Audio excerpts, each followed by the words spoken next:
ডাক্তাররা আঙ্গুল কাটে, পা কাটে, কাটে কিনা?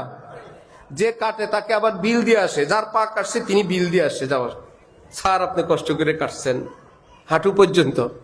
আবার বলে আলহামদুলিল্লাহ, যথাযথ সময়ে স্যারের এই সিদ্ধান্তের কারণে এই রুগীটা বেঁচে গেছে, বড় বিপদ থেকে বেঁচে গেছে।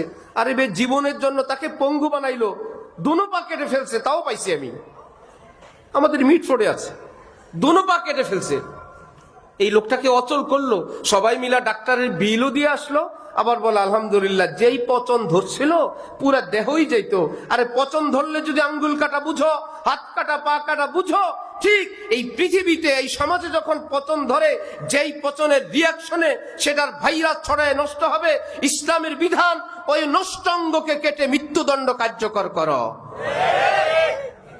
লা তাখুযুকুম বিহিমা রাফাতুন ফি দীনিল্লাহ। আল্লাহ পাক বলেন, ওই আসামির জন্য যেন তোমাদের অন্তরে মায়া না জাগে।